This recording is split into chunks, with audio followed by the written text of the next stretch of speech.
Red Bull is attempting to land this plane on the world's only 7-star hotel, the Burj Al Arab. The main problem here is that it doesn't have a landing strip. Instead, they have to try and land on the hotel's helipad, almost 700 feet in the air. There is no backup plan if things go wrong. No parachutes, no ejection seats, and no emergency cushions on the ground. It literally works, or you die. We've been invited by Red Bull to be a part of the preparation, the testing, and of course the stunt itself, which we're going to see today. You're going to see everything that went wrong in the preparation over the last 2 years and just how much time and work has gone into this stunt. We're at Skydive Dubai, and in just a few hours, that plane is going to take off and perform a world's first and do one of the craziest stunts ever seen in Dubai. This is where it all starts. The plane is going to take off from Skydive Dubai. Then it will take a U-turn and fly for 6 minutes northeast, and then slowly descend onto the Burj Al Arab, where it will have to land on a helipad that's only 27 meters long. That means from flying to full stop in only 27 meters. One of us is about to hop on the plane right now and go up for a test flight, which is kind of extreme. Yeah. But we're not going to land it on the helipad. No, not right now. Yeah. This is just the test. Rock, paper, scissors, shoot. Hey! You win! Congratulations! You win! Wait, who's flying it? No. Oh, yeah. This is Luke Chapira, a professional stunt pilot from Poland who began air racing in 2004. He's been flying for 19 years and has already done some incredible stunts like this and this.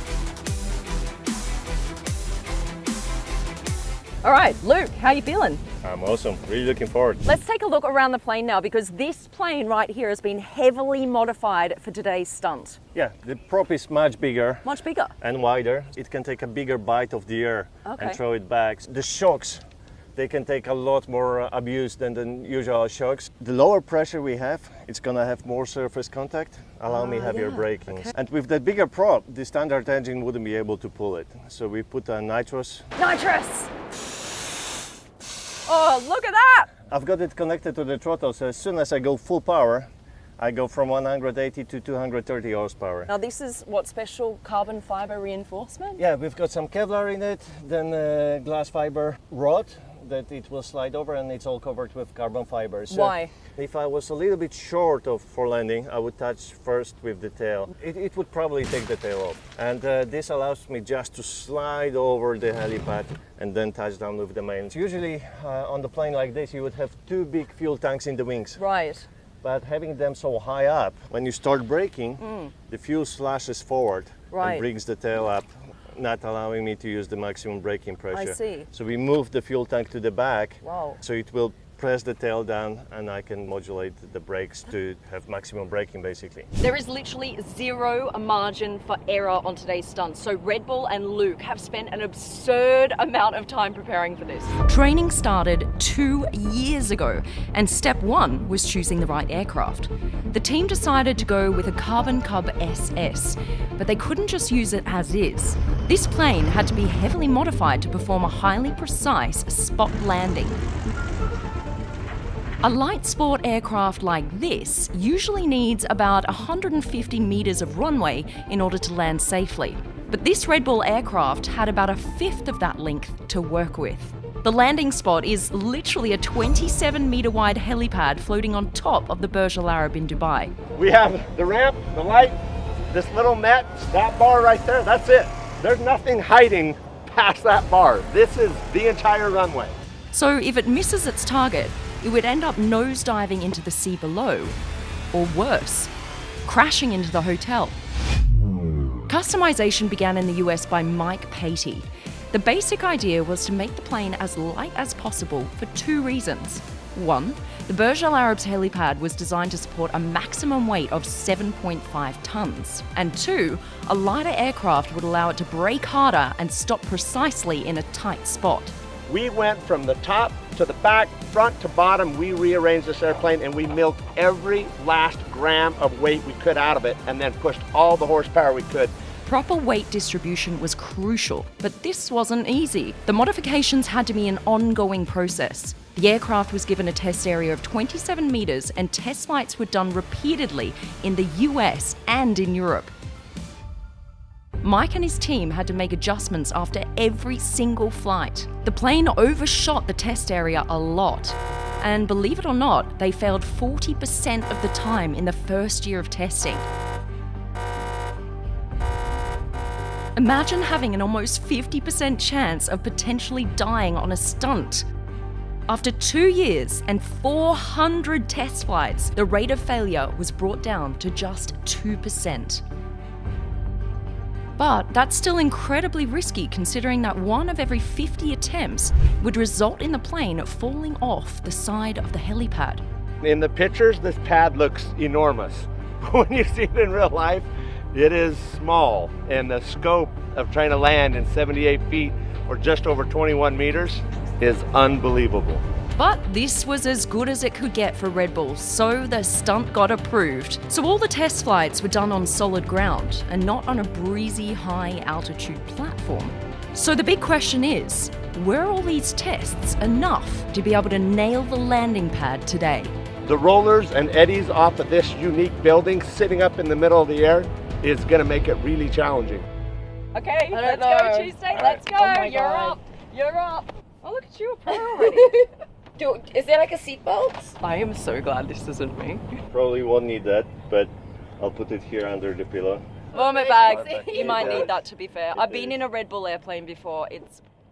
This is his only indication of how wide the helipad is. So he's got to land after this marker and stop before that marker.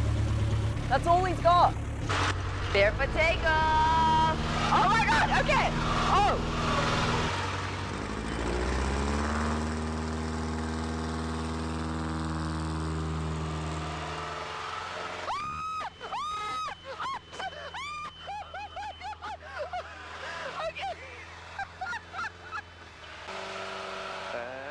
Let's go upside down.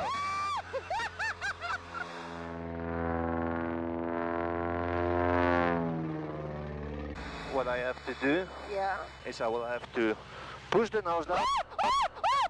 Okay. Push the nose down. Oh my God. Accelerate the aircraft. I've literally just completely lifted. Yeah, that was 0 G. That was 0 G? Yeah, Oh, I weighed nothing.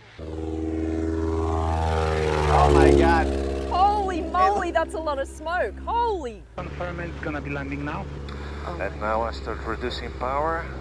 Is the engine almost off? Almost, yeah.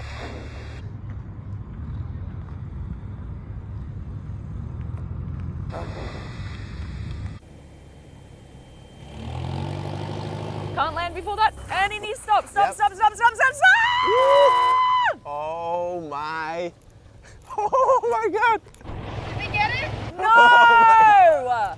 You completely overshot it. Dude, the whole plane has gone over the line. The starting line was good, like you landed on the helipad, but now you're actually in the ocean. So what do you think went wrong? Weight is super crucial for the aircraft like that. Are you saying she's too heavy? I don't want to say it loud. We did like 0 G up there. I was floating at one point. Looking at the smoke we left, I could see that the wind is very light. Okay. We have a very, very specific window for the wind we expect. Okay, so in the final hours before the big event, he has just failed the landing. Fast forward a few hours and the stage is set. One of the craziest stunts ever seen in Dubai. It's all or nothing.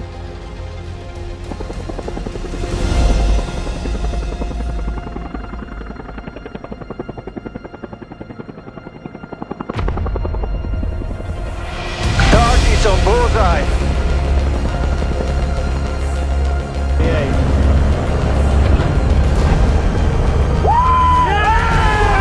We made history, man. We made history. Look at that! Absolutely no problem. Luke made it look so easy. However, this stunt also came with a surprising twist. Sergi actually asked Luke how they were planning on getting the plane off the helipad after the stunt. And to all of our surprise, he said this. Yeah, for takeoff, I'm just gonna drop the nose and roll it off the edge. 3, 2, 1. Bullseye. The easiest way to get the plane off the helipad is by literally rolling off the edge and using the acceleration from the free fall to take off again. How cool is that?